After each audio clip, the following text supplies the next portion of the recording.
नक्षलवाद मुक्त भारताचा जेव्हाही इतिहास लिहिला जाईल त्यात महाराष्ट्रातल्या C60 आणि गडचिरोली पोलिसांनी राबवलेल्या मोहिमांचा गौरवपूर्ण उल्लेख असेल असं मुख्यमंत्री आणि गडचिरोलीचे पालकमंत्री देवेंद्र फडणवीस यांनी म्हटलं आहे।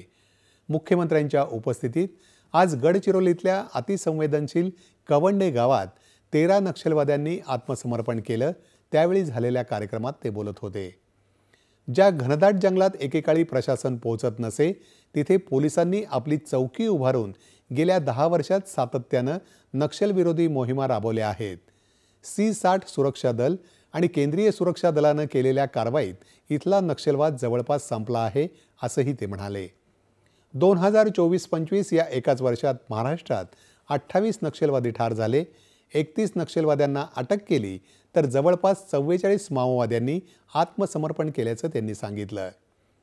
केंद्रीय गृहमंत्री अमित शहा यांनी मार्च 2026 पर्यंत नक्षलमुक्त भारताचं उद्दिष्ट ठेवलं असलं तरीही महाराष्ट्रानं यात खूप मोठी मजल मारली आहे असं म्हणत नक्षलवाद अंतिम टप्प्यात असल्याचं त्यांनी सांगितलं।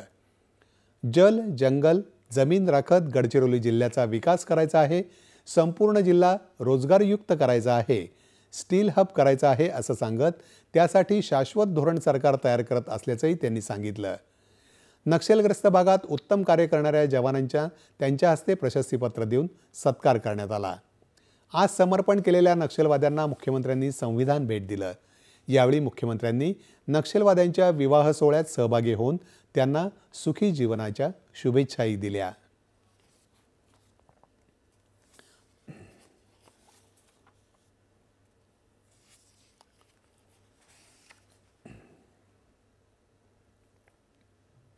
एक कोटी रुपयांपेक्षा जास्त इनाम असलेले अशा प्रकारचे हे जे माओवादी आहेत यांचं आत्मसमर्पण हेच इंगित करत आहे की माओवादाची कंबर मोडलेली आहे आणि त्यांच्या लक्षात आलेलं आहे की ज्या गोष्टीकरता ते हिंसा करत होते ते मृगजळ होतं।